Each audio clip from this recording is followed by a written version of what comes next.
Hello दोस्तों, मैं आप सभी का ऑल इन वन सीरीज में स्वागत करता हूं। दोस्तों, आज अपन इस लेक्चर में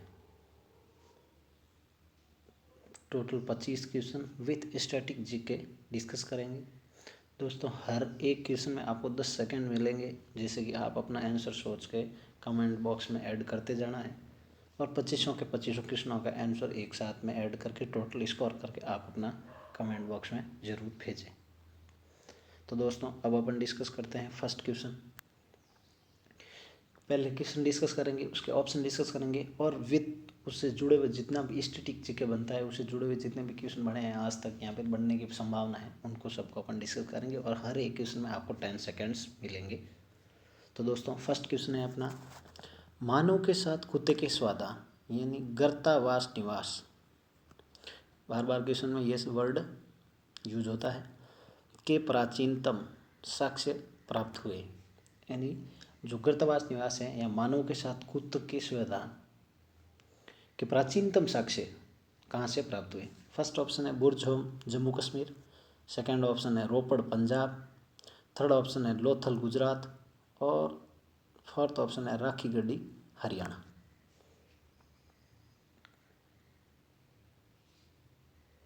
तो दोस्तों, इसका राइट आंसर है वो है बुर्ज होम जम्मू कश्मीर। जो गर्तवास निवास के प्राचीनतम साक्ष्य है वो मिलते हैं अपने को बुर्ज होम जम्मू कश्मीर में।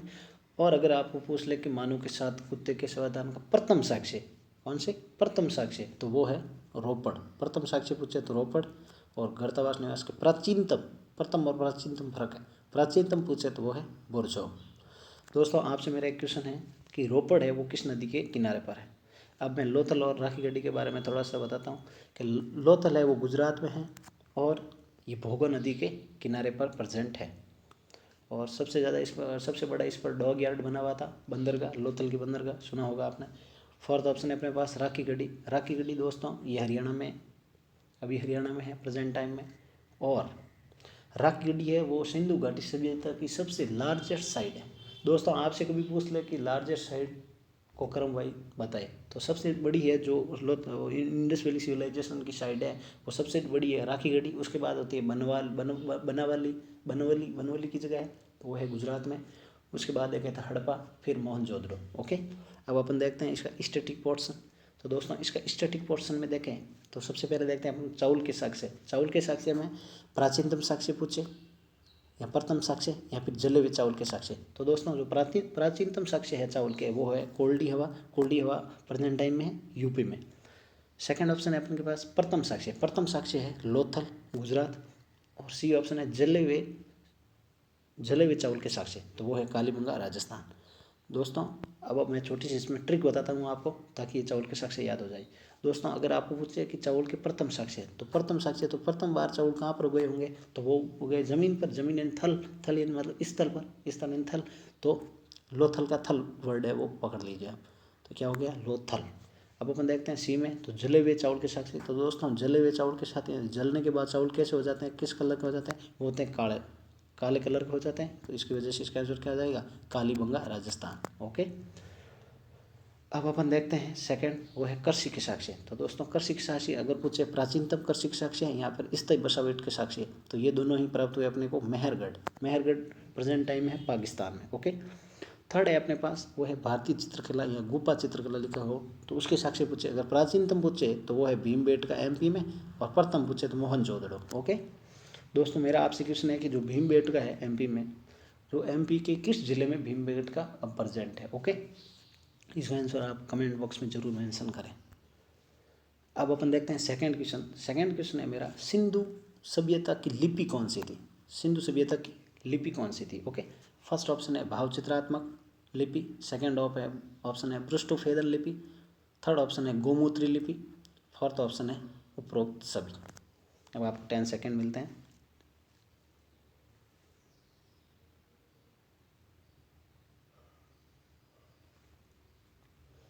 तो दोस्तों, इसका राइट आंसर है वो है उपरोक्त सभी, यानी भावचित्रात्मक लिपि को ही बोलते हैं अपन पृष्ठोपेदन या फिर गोमूत्री लिपि। ओके, अब इसका स्टैटिक देखते हैं लिपि के बारे में। तो दोस्तों, जो सिंधु घाटी सभ्यता की लिपि है उसको आज तक अपन पढ़ नहीं पाए। ओके, अब इसमें देखते हैं इसकी क्या विशेषताएं होती है। तो लिपि में जो टोटल मूल चिन्ह है वो है 64। ये कभी आप क्वेश्चन पूछ सकता है डीप में ज़्यादा पूछे तो। और इसके जो चित्राक्षर है वो है 250 से 400, 250 से 350 400 तक। ओके। और पूछे सबसे ज़्यादा इम्पोर्टेंट क्वेश्चन ये है कि जो लिपि के प्रथम साक्ष्य है वो कहाँ से प्राप्त हुए। तो दोस्तों लिपि के जो प्रथम साक्ष्य है वो है हड़प्पा के कब्रिस्तान एच के मोहरों से। अब आपको क्वेश्चन पूछ सकता है कब्रिस्तान एच कहाँ पर है, तो वो है हड़प्पा में। सबसे पहले तो ये ध्यान रखो। और मिले कहाँ पर, हड़प्पा के कब्रिस्तान एच की मोहरों से। ओके। यह है कुछ इस टाइप की लिपि है जिसको अपन अभी तक पढ़ नहीं पाए। अब अपन देखते हैं थर्ड क्वेश्चन। थर्ड क्वेश्चन है भारतीय पुरातत्व के जनक, यानी भारतीय पुरातात्विक के जनक कौन है इंडिया के। ओके।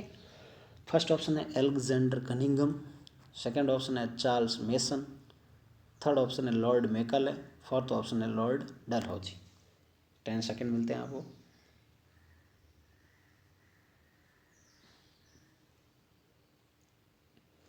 तो दोस्तों इसका राइट आंसर है वो एलेक्जेंडर कनिंघम। अब अपन देखते हैं भारतीय पुरातात्विक। तो दोस्तों इसको बोलते हैं अपन ASI। ASI means archaeological survey of India. अब इसके बारे में और क्वेश्चन पूछ सकता है इसका फॉर्मेशन कब हुआ, तो वो हुआ 1861 में। और इसका हेड क्वार्टर पूछ सकता है, वो है न्यू दिल्ली में। ओके। ये है कुछ इस टाइप का archaeological survey of India new Delhi का। ओके। अब अपन देखते हैं fourth number question. Fourth number question है सिंधु घाटी सभ्यता का पश्चिमतम बिंदु या पश्चिमी बिंदु कौन सा है। फर्स्ट ऑप्शन है मांडा, सेकंड ऑप्शन है आलमगीरपुर, थर्ड ऑप्शन है सूत का गेडोर, फोर्थ ऑप्शन है देमाबाद। 10 सेकंड मिलते हैं अभी आपको।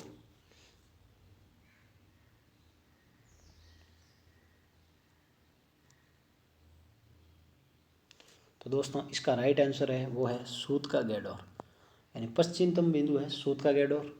अब अपन देखते हैं कि मांडा, आलमगीरपुर, देमाबाद ये क्या है, और सिंधु घाटी सभ्यता के उत्तर, पश्चिम, पूर्व, दक्षिण सभी पॉइंट कौन कौन से हैं। दोस्तों सबसे जो उत्तरतम पॉइंट नॉर्थ पॉइंट है सबसे ऊपर वाला वो है मांडा। मांडा प्रेजेंट है जम्मू कश्मीर में। और ये पूछते हैं कि जो उत्तरतम बिंदु है वो किस नदी के किनारे पर है, तो वो है चेनाब रिवर के किनारे। उसी टाइप से पूछते हैं पूर्व बिंदु, तो वो है आलमगीरपुर जो है अभी यूपी में है और हिंड नदी के किनारे पर है। ओके।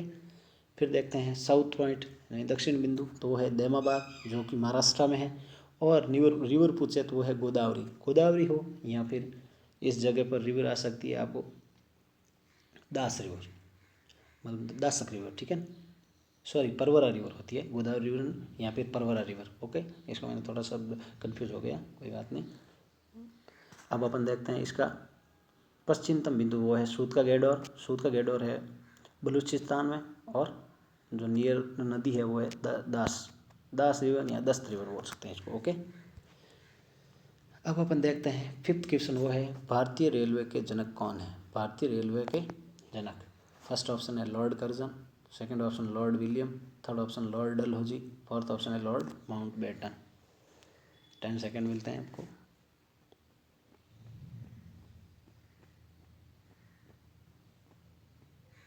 तो दोस्तों इसका जो राइट आंसर है वो है लॉर्ड डलहौजी। भारतीय रेलवे के जनक है लॉर्ड डलहौजी। तो दोस्तों अब देखते हैं भारत में सबसे पहले रेल कहाँ पर चली थी, कितने किलोमीटर चली और कहाँ कब चली थी। दोस्तों सबसे पहले भारत में रेल 1853 में बॉम्बे टू थाने चली थी और टोटल ये 24 किलोमीटर इसने ट्रेवल किया था। ओके। अब अपन देखते हैं six number question. Six number question है ग्रीनविच रेखा एंड भूमध्य रेखा एक दूसरे को किस महासागर में काटती है। जो ग्रीनविच रेखा और भूमध्य रेखा है वो एक दूसरे को किस महासागर में काटती है। ओके। फर्स्ट ऑप्शन है हिंद महासागर, सेकंड ऑप्शन है प्रशांत महासागर, थर्ड ऑप्शन अटलांटिक महासागर, फोर्थ ऑप्शन है आर्कटिक महासागर। आपको 10 सेकंड मिलते हैं।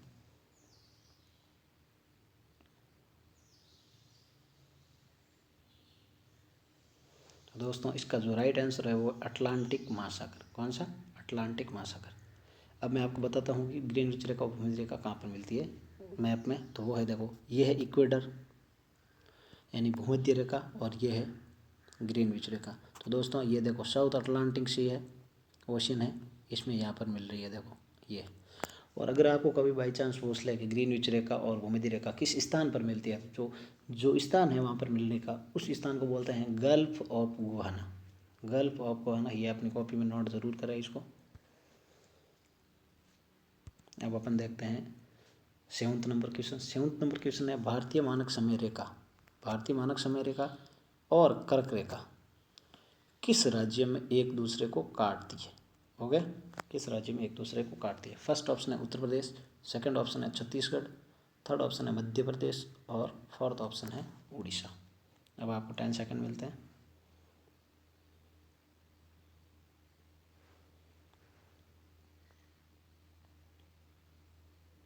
तो दोस्तों इसका राइट आंसर है छत्तीसगढ़। छत्तीसगढ़ ने देखे कोई स्थान का नाम देना शुरू कर दे, अगर क्वेश्चन में थोड़ा टफ बनाना चाहिए एग्जामिनर तो दे सकता है सूरजपुर। सूरजपुर जिला है छत्तीसगढ़ में, वहाँ पर ये दोनों भारतीय मानक समय रेखा और कर्क रेखा दोनों आपस में काटती है। ओके, अब अपन कर्क रेखा और मानक समय रेखा का कुछ स्टैटिक पोर्शन देखते हैं कि कौन कौन से राज्य से गुजरती है और इसके जो किनारे पर है वो कौन कौन से इंपॉर्टेंट शहर है। ओके, अब अपन देखें तो कर्क रेखा है वो टोटल 8 स्टेट से गुजरती है। कितने? 8 राज्यों से गुजरती है। फर्स्ट है गुजरात, फिर राजस्थान, एमपी, छत्तीसगढ़, झारखंड, वेस्ट बंगाल और त्रिपुरा और लास्ट में मिजोरम। टोटल 8 स्टेट हो गए, 4 4। अब आपको पूछते हैं कि पूर्वोत्तम यहाँ जो 7 सिस्टर है वो कौन कौन से जिन जिन 2 राज्यों से गुजरती है उनका नाम बताए, तो त्रिपुरा और मिजोरम। कन्फ्यूज़ नहीं होता है, मणिपुर नहीं है, कन्फ्यूज़ नहीं होना है, मणिपुर नहीं है, मिजोरम है। ओके, अब अपन देखते हैं कि कर्क रेखा के पास में कौन कौन से शहर हैं। तो दोस्तों इसकी मैंने एक छोटी सी ट्रिक बनाई है, गरबा। क्या है? गरबा, GURBA, गरबा। जी का मतलब है यहाँ गांधीनगर, यू का मतलब है उज्जैन, आर का मतलब है रांची, बी का मतलब है भोपाल और ए का मतलब है अगरतला। ओके, आई होप आपको याद होगी ट्रिक्स गरबा। अब आप देखते हैं भारतीय मानक समय रेखा। भारतीय मानक समय रेखा है वो 5 स्टेट से गुजरती है। कितने राज्यों से? 5। यूपी, एमपी, छत्तीसगढ़, उड़ीसा और Andhra Pradesh. UP, MP, Chhattisgarh, Orissa, Andhra Pradesh. Okay, अब मेरा आपसे एक क्वेश्चन है कि भारतीय मानक समय रेखा और कर्क रेखा दोनों कितने राज्यों से, मतलब सेम कितने राज्य है जिससे वे दोनों गुजरती है, और वो कौन कौन से राज्य है, ये आप कमेंट बॉक्स में जरूर मेंशन करें इसका आंसर। अब अपन देखते हैं 8 नंबर क्वेश्चन। 8 नंबर क्वेश्चन है सीज फायर लाइन से संबंधित कौन सा कथन सत्य है? असत्य नहीं, सत्य पूछ रहा हूँ। फर्स्ट है इसे LOC, लाइन ऑफ कंट्रोल भी कहते हैं, ये भारत पाक के मध्य है। थर्ड ऑप्शन है 1972 में इसे अंतर्राष्ट्रीय सीमा घोषित किया। फोर्थ ऑप्शन है उपरोक्त सभी। 10 सेकेंड मिलते हैं आपको।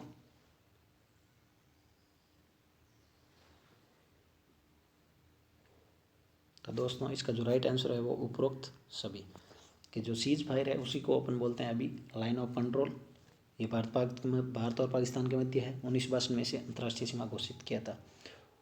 तो दोस्तों 1962 में अंतर्राष्ट्रीय सीमा, शिमला समझौते के टाइम में इसको LOC को अंतर्राष्ट्रीय सीमा घोषित कर दिया था। ओके, अब अपन देखते हैं 9th number question. 9th number question है भारत के किस राज्य की सीमा बांग्लादेश से 2 बार लगती है? यानी ये कौन सा राज्य है भारत का जिसकी सीमा जो बांग्लादेश है उससे 2 बार लगती है? तो दोस्तों इसका फर्स्ट ऑप्शन है Assam, second option Mizoram, third option Meghalaya, fourth option है त्रिपुरा।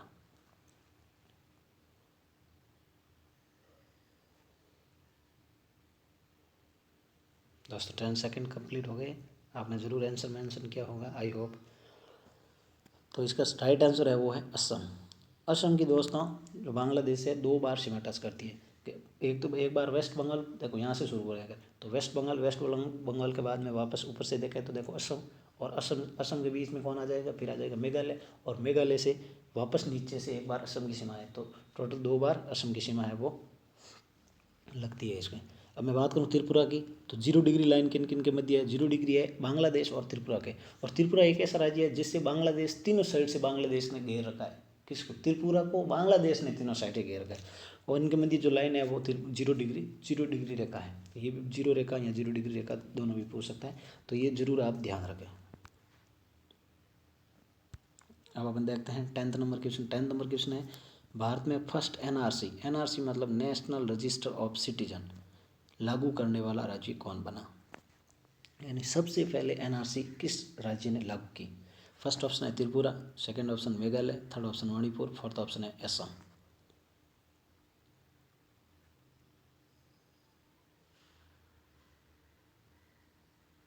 टाइम अप दोस्तों। इसका जो राइट आंसर है वो है असम।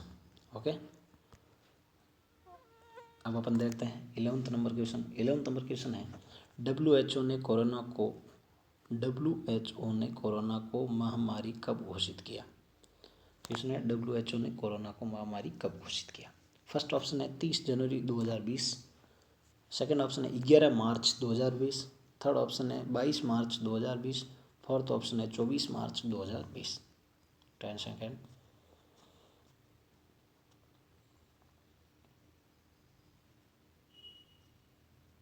तो दोस्तों इसका राइट आंसर है वो है 11 मार्च 2020।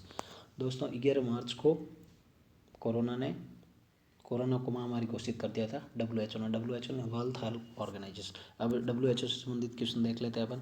दोस्तों डब्ल्यूएचओ की फुल फॉर्म पूछे तो वो है world health organization. World health organization स्थापना पूछे इसकी तो 7 अप्रैल 1948 और हेडक्वार्टर है जेनेवा स्विट्जरलैंड में। अध्यक्ष पूछे तो वह है डॉक्टर टेड्रोस। बट अब क्वेश्चन अध्यक्ष का नहीं पूछता, अब पूछता वो कार्यकारी बॉडी का अध्यक्ष कौन है, तो वो है भारत से। इसलिए भारत में जितने भी कम्पिटेटिव एग्जाम होते हैं तो उसमें ये जरूर क्वेश्चन पूछते हैं कि डब्ल्यूएचओ के कार्यकारी बॉडी का अध्यक्ष कौन है, तो वो है डॉक्टर हर्षवर्धन। यहाँ अध्यक्ष नहीं है, यहाँ कार्यकारी बॉडी के अध्यक्ष की बात हो रही थी, न कि डब्ल्यूएचओ की। डब्ल्यूएचओ की जो कार्यकारी बॉडी है उसके अध्यक्ष पूछे तो वो है डॉक्टर हर्षवर्धन, और पूछे डब्ल्यूएचओ का अध्यक्ष कौन है तो वो है डॉक्टर टेड्रोस। दोनों क्वेश्चन हम कन्फ्यूज नहीं होना है दोस्तों। अब मैं आपको एक बात बताता हूँ कि जो कार्यकारी बॉडी होती है डब्ल्यूएचओ की, उसके टोटल मेंबर कितने होते हैं, यानी सदस्य कितने होते हैं, तो वो टोटल सदस्य होते हैं 15। और उस जो 15 सदस्यों की बैठक होती है, उसके जो डब्ल्यूएचओ में जो कार्यकारी बॉडी की बैठक होती है उसकी अध्यक्षता कौन करता है अभी, वो करते हैं डॉक्टर हर्षवर्धन, जो हमारे क्या है हेल्थ मिनिस्टर है, भारत के हेल्थ मिनिस्टर। ओके, अब अपन देखते हैं 12 नंबर क्वेश्चन। 12 नंबर क्वेश्चन है, स्काई रोज युद्ध अभ्यास जो भारत और फ्रांस के मध्य हुआ है वो किस स्थान पर हुआ है, किस जगह पर हुआ है? फर्स्ट ऑप्शन है अरब सागर, सेकंड ऑप्शन है बंगाल की खाड़ी, थर्ड ऑप्शन है जोधपुर, फोर्थ ऑप्शन है पेरिस फ्रांस। जोधपुर राजस्थान में। ओके, 10 सेकेंड मिलते हैं।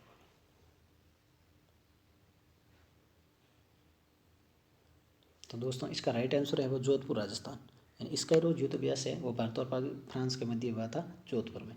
अब अपन देखते हैं और कौन कौन से भारत और फ्रांस के मध्य युद्ध अभ्यास होते हैं। तो दोस्तों भारत और फ्रांस के मध्य और 2 और युद्ध अभ्यास होते हैं, एक होता है शक्ति युद्ध अभ्यास और एक होता है गरुड़ युद्ध अभ्यास। ओके, अब अपन देखते हैं इंपॉर्टेंट एक्सरसाइज कौन कौन सी। दोस्तों मैं हर एक लेक्चर में टोटल लगभग 30-40 के आसपास इंपॉर्टेंट एक्सरसाइज है देशों के मध्य होती है, युद्ध अभ्यास होते हैं, उनको मैं मेंशन करता जाऊंगा। हर एक जो प्रैक्टिस सेट होगा उस पर 4 या 5।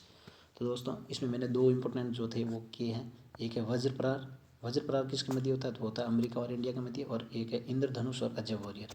इंद्रधनुष अलग है, अजय वॉरियर अलग है, ये दोनों होते हैं इंग्लैंड और इंडिया के मध्य। ओके, अब अपन देखते हैं नेक्स्ट क्वेश्चन, वो है 13 नंबर, वो है metro man of India. Metro man of India कौन है, इंडिया का मेट्रो मैन कौन है? फर्स्ट ऑप्शन है Sreedharan, second option Narendra Modi, third option Lord Dalhousie, fourth option है लॉर्ड मैकाले। तो 10 सेकंड मिलते हैं आपको। दोस्तों इसका राइट आंसर है वो Sreedharan. Metro man of India पूछे तो श्रीधरन। अब आपको मेरे को बताना है कि जो सैटेलाइट मैन है, इंडिया का सैटेलाइट मैन कौन है। ओके, अब देखते हैं 14 नंबर क्वेश्चन, वो है क्वेड। क्वेड मतलब क्वाड्रिलेटरल सिक्योरिटी डायलॉग। क्वेड की फुल फॉर्म क्या है, क्वाड्रिलेटरल सिक्योरिटी डायलॉग का फर्स्ट समिट, जो फर्स्ट मीटिंग है या समिट है वो कब हुई थी? फर्स्ट ऑप्शन है 10 मार्च 2021 को, सेकंड ऑप्शन है 11 मार्च 2020 को, थर्ड ऑप्शन है 12 मार्च 2021 को, फोर्थ ऑप्शन है 13 मार्च 2021 को। 10 सेकेंड मिलते हैं आपको। आप जितने भी ये क्वेश्चन सॉल्व कर रहे हो इसका आंसर ज़रूर कमेंट बॉक्स में मेंशन करें दोस्तों। तो इसका राइट आंसर है वो है 12 मार्च 2020। ओके, अब देखते हैं क्वेड से संबंधित। क्वेड की फुल फॉर्म आपको पता ही है, क्वाड्रिलेटरल सिक्योरिटी डायलॉग है। ये जो इसके फर्स्ट समिट हुआ है ये हुआ 12 मार्च 2021 को। और इसमें 4 कंट्रियों ने हिस्सा लिया था। 4 कंट्रियों का एक समूह है क्वाड, ठीक है। वो है अमेरिका, इंडिया, जापान और ऑस्ट्रेलिया। अमेरिका, इंडिया, जापान और ऑस्ट्रेलिया। ये वर्चुअल मीटिंग हुई थी दोस्तों। इसमें 2 इम्पोर्टेंट पॉइंट्स थे जो मैं आपको बता देता हूँ। एक तो क्लाइमेट चेंज के बारे में, जो क्लाइमेट है उसके बारे में बात हुई थी कि उसको कैसे चेंज करना है, उसको कैसे ठीक करना है, इसके बारे में। और एक हुई थी कोविड वैक्सीनेशन, यानी कोरोना का जो वैक्सीनेशन टीकाकरण है उसको सही ढंग से पूरे वर्ल्ड में कैसे कराया जाए, इसके बारे में डिस्कस हुआ था। और ये वर्चुअल मीटिंग हुई थी चारों देशों के मध्य। ओके, अब अपन देखते हैं नेक्स्ट क्वेश्चन। नेक्स्ट क्वेश्चन है 2021 के दिल्ली बजट का नाम क्या था। जो 2021 में हाल ही में केजरीवाल सरकार ने जो दिल्ली का बजट पेश किया है 2021 का, उस बजट का नाम क्या था। फर्स्ट ऑप्शन है जनहित, सेकंड ऑप्शन देशभक्ति, थर्ड ऑप्शन जनभाव, और फोर्थ ऑप्शन है राष्ट्रवाद। 10 सेकंड मिलते हैं आपको।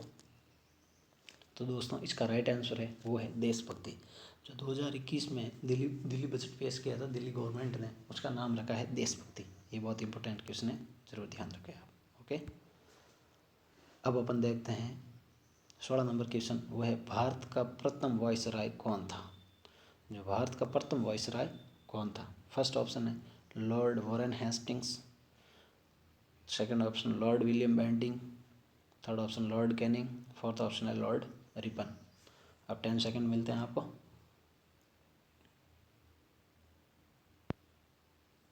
तो दोस्तों इसका जो राइट आंसर है वो लॉर्ड कैनिंग है, लॉर्ड कैनिंग। अब अपन देखते हैं जो इम्पोर्टेंट स्टैटिस्टिक और पूछ सकता है क्वेश्चन एग्जामिनर, वो है first governor general of Bengal, और एक पूछता है first governor general of India. वो वॉइस राय की बात है, ये है गवर्नर की बात, गवर्नर जनरल की बात, सॉरी। जो first governor general of Bengal पूछे तो वो है Lord Warren Hastings, Lord Warren Hasting. और first governor general of India पूछे तो वो Lord William Bentinck, Lord William Bentinck.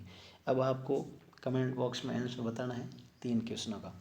जो भारत का फर्स्ट वॉइस राय बना वो किस चार्टर एक्ट के अनुसार बनाया गया उसको।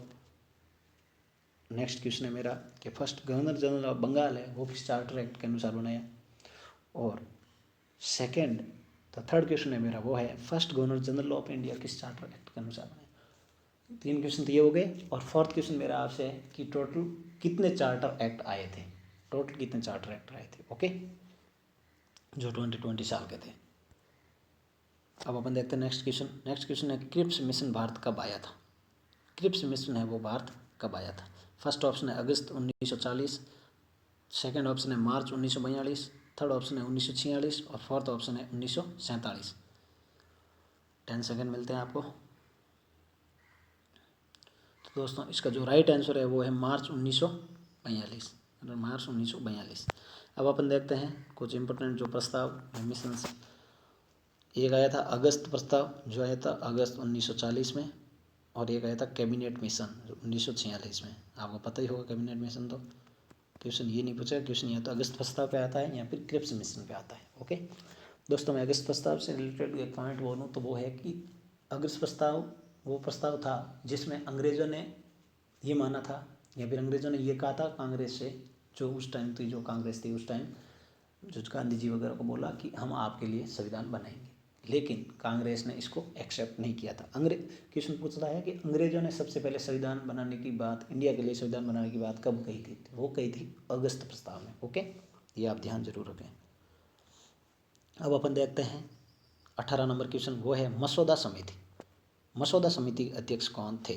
फर्स्ट ऑप्शन है doctor Ambedkar, second option Jawaharlal Nehru, third option है Sardar Patel, fourth option doctor Rajendra Prasad. 10 second मिलते हैं आपको।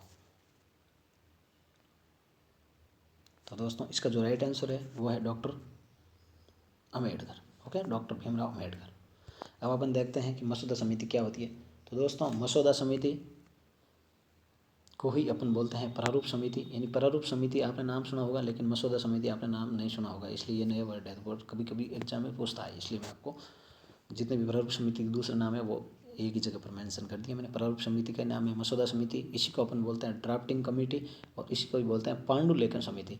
जैसे आज मैंने आपको क्वेश्चन पूछा है कि मसौदा समिति के अध्यक्ष कौन थे, इसी प्रकार कभी लिखा हो सकता है कि पांडुलेखन समिति के अध्यक्ष कौन है, तो वो उसका भी आंसर क्या जाएगा, डॉक्टर भीमराव अम्बेडकर। अब पूछता है कि मसौदा समिति या प्रारूप समिति का गठन कब हुआ था, तो गठन हुआ था 29 अगस्त 1900 47 को, लेकिन फर्स्ट बैठक है वो 30 अगस्त को हुई थी, एक दिन बाद। ओके, अब मेरा आपसे क्वेश्चन है कि डॉक्टर भीमराव अम्बेडकर है प्रारूप समिति के अध्यक्ष, उन्होंने शपथ कब ली थी? ओके, इस क्वेश्चन का आंसर आप कमेंट बॉक्स में जरूर मेंशन करें। अब अपन देखते हैं 19 नंबर क्वेश्चन। 19 नंबर क्वेश्चन है, निम्न में से कौन सा संविधान सभा का सदस्य, जो ये निम्न में से कौन संविधान सभा के सदस्य नहीं थे। ओके, फर्स्ट ऑप्शन है मेरे पास आपके लिए sir BN Rao, second option Mahatma Gandhi, third option Jayaprakash Narayan, fourth option है उपरोक्त सभी। 10 सेकेंड मिलते हैं आपको। तो दोस्तों इसका जो राइट आंसर है वो है उपरोक्त सभी, यानी सर BN राव, महात्मा गांधी और जयप्रकाश नारायण, ये तीनों ही संविधान सभा के सदस्य नहीं थे। ओके, अब अपन देखते हैं 20 नंबर क्वेश्चन। 20 नंबर क्वेश्चन है, प्रस्तावना की शब्दावली, बात यहाँ शब्दावली की हो रही है, भाषा की। ओके, शब्दावली किस देश से ली गई? फर्स्ट ऑप्शन है ऑस्ट्रेलिया, सेकंड ऑप्शन है America, third option Canada, fourth option है आयरलैंड। 10 सेकेंड मिलते हैं आपको, जरूर आंसर मेंशन करें। तो दोस्तों इसका राइट आंसर है वो अमेरिका। बात हो रही है प्रस्तावना की शब्दावली यानी भाषा की, तो दोस्तों इसका आंसर हो जाता है अमेरिका, न कि ऑस्ट्रेलिया। ये जरूर आप ध्यान रखें, बहुत ही इंपॉर्टेंट क्वेश्चन है, बार बार रिपीट होने वाला बड़े बड़े एग्जाम में, वैसे CHSL CGL वगैरह में। ओके, 21 क्वेश्चन है, वर्ल्ड हीमोफीलिया डे कब मनाया जाता है? फर्स्ट ऑप्शन है 7 अप्रैल, सेकंड ऑप्शन है 17 अप्रैल, थर्ड ऑप्शन है 24 मार्च और फोर्थ ऑप्शन है 1 दिसंबर। तो दोस्तों इसका राइट आंसर है वर्ल्ड हीमोफीलिया डे का वो है 17 अप्रैल, हाल ही में 17 अप्रैल। आज 18 अप्रैल है और 17 अप्रैल को कौन सा था? World haemophilia day. ओके दोस्तों, अब अपन बात करते हैं 7 अप्रैल को कौन सा डे मनाते हैं, 24 मार्च को कौन सा है और 1 दिसंबर को कौन सा है। तो दोस्तों 7 अप्रैल का मैंने आपको बताया था कि वर्ल्ड हेल्थ ऑर्गेनाइजेशन का फॉर्मेशन कब हुआ था, निर्माण कब हुआ था, वो था 7 अप्रैल 1948 में। तो 7 अप्रैल को कौन सा? वर्ल्ड हेल्थ डे पूछा 7 अप्रैल। 1 दिसंबर वर्ल्ड एड्स डे, ये बार बार क्वेश्चन रिपीट होता है एग्जाम में। और 24 मार्च को मनाते हैं world TB day, TB means tuberculosis. Okay, अब अपन नेक्स्ट क्वेश्चन की बात करते हैं। नेक्स्ट क्वेश्चन है, कोशिका सिद्धांत का रूपांतरण किसने प्रस्तुत किया? Altmann, Rudolf Virchow, Rudolf hook और सिंगर एंड निकोलसन। 10 सेकेंड मिलते हैं आपको। तो दोस्तों इसका जो राइट आंसर है वो है रुडोल्फ विर्चो ने। अब आपके डाउट आए होंगे कि सर कोशिका सिद्धांत तो स्लाइडन और स्वान ने प्रस्तुत किया था, आप रुडोल्फ विर्चो कैसे बता रहे? तो दोस्तों इसका कन्फ्यूजन आपको दूर करता हूँ, एक है कोशिका सिद्धांत और एक बात है यहाँ है कोशिका रूपांतरण की बात हो रही, कोशिका सिद्धांत के रूपांतरण की बात। ओके, ये आप जरूर ध्यान रखना, कोशिका सिद्धांत के रूपांतरण को किसने प्रस्तुत किया? तो वो थे रुडोल्फ विर्चो। और अगर पूछा कोशिका सिद्धांत को किसने प्रस्तुत किया, तो वो है स्वान और स्लाइडन। ओके, अब मैं आपको एक चीज़ बताता हूँ कि रुडोल्फ विर्चो है, उन्होंने कोशिका सिद्धांत का रूपांतरण किया। उन्होंने एक जर्मनी वर्ड बताया था, उन्होंने जर्मनी वर्ड बोला था कि ओमिनी सेलुला ई सेलुला, जिसका मतलब होता है नई कोशिकाओं का निर्माण है या नई कोशिका का जो फॉर्मेशन है वो पुरानी कोशिका के डिवीजन यानी कि विभाजन से होता है। ये आप जरूर ध्यान रखें। अब फर्स्ट ऑप्शन है अपने पास अल्टमान ने माइटोकॉन्ड्रिया की खोज की थी, कोलिवर और अल्टमान दोनों ने माइटोकॉन्ड्रिया की खोज की थी। फिर है रुडोल्फ हुक मैंने ऐसे ही ऑप्शन आपको कंफ्यूज करने के लिए डाला था। ओके, और फोर्थ ऑप्शन है सिंगर एंड निकोलसन ने कोशिका झिल्ली का सिद्धांत था उसको दिया था। ओके, कोशिका झिल्ली का सिद्धांत पूछे वो है सिंगर और निकोलसन, माइटोकॉन्ड्रिया की खोज कोलिवर और अल्टमान, और कोशिका सिद्धांत की खोज की बात करें को प्रस्तुत की बात करें कोशिका सिद्धांत की, तो वो है स्वान और स्लाइडन। बट अगर कोशिका सिद्धांत के रूपांतरण की बात करें तो वो है रुडोल्फ विर्चो। और रुडोल्फ विर्चो ने क्या बोला था? ओमिनी ई सेलुला ई, जिसका अर्थ होता है नई कोशिकाओं का निर्माण पुरानी कोशिकाओं के विभाजन से होता है। अब अपन देखते हैं 23 नंबर क्वेश्चन। 23 नंबर क्वेश्चन है, कवक की कोशिका भित्ति किसकी बनी होती है? फर्स्ट ऑप्शन है peptidoglycan, second option chitin, third option cellulose और फोर्थ ऑप्शन है कैल्शियम कार्बोनेट। 10 सेकेंड मिलते हैं आपको। तो दोस्तों इसका राइट आंसर है वो है काइटिन। आप इसकी ट्रिक से याद रख सकते हैं, कैसे कवक होता है उसी प्रकार कैसे काइटिन होता है, तो क्या मिला दो, ठीक है ना, काइटिन और कवक। अब है मेरे पास फर्स्ट ऑप्शन पेप्टिडोग्लाइकन, तो पेप्टिडोग्लाइकन है वो बैक्टीरिया की कोशिका भित्ति पेप्टिडोग्लाइकन बनी होती है। ओके, क्लियर हो गया होगा। फिर है सेल्यूलोज, तो सेल्यूलोज पादप की है ही, नॉर्मल जो पादप है इनकी प्लांट्स की। और कैल्शियम कार्बोनेट पूछे तो वो है शैवाल की। ओके, अब 24 नंबर क्वेश्चन है, वो है उड़ीसा का शौक। उड़ीसा का शौक किस नदी को कहा जाता है? फर्स्ट ऑप्शन है कोसी, सेकंड ऑप्शन है दामोदर, थर्ड ऑप्शन है महानदी, फोर्थ ऑप्शन है गंगा। 10 सेकंड मिलते हैं आपको।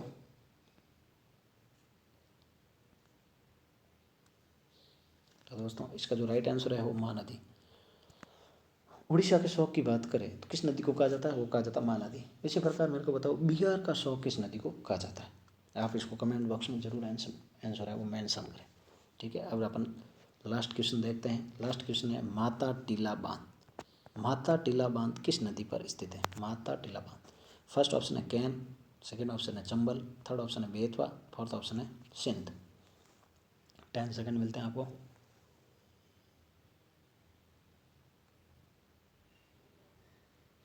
तो दोस्तों इसका जो राइट आंसर है वो कैन रिवर है जिस पर माता टीला बांध बना हुआ है। मैंने ये क्वेश्चन क्यों लिया? क्योंकि दोस्तों अभी हाल ही में कैन बेतवा प्रोजेक्ट है जो खबरों में था। कैन बेतवा प्रोजेक्ट यूपी और एमपी गवर्नमेंट ने प्रस्तुत किया था सेंट्रल गवर्नमेंट के साथ में। तो इसलिए मैंने, क्योंकि क्वेश्चन करंट से रिलेटेड ही पूछता है इसलिए मैं बोल रहा हूँ कि कैन है बेतवा है। तो आप कैन नदी पर है माता टीला बांध। आपको एक क्वेश्चन है वो बताना है कि कैन और बेतवा नदी है ये दोनों किस स्थान से, जो उद्गम स्थान कौन सा है इनका। ओके, तो दोस्तों ये थे 25 क्वेश्चन। आपको कैसे लगे कमेंट बॉक्स में ज़रूर बताएं। Thank you so much for watching this video.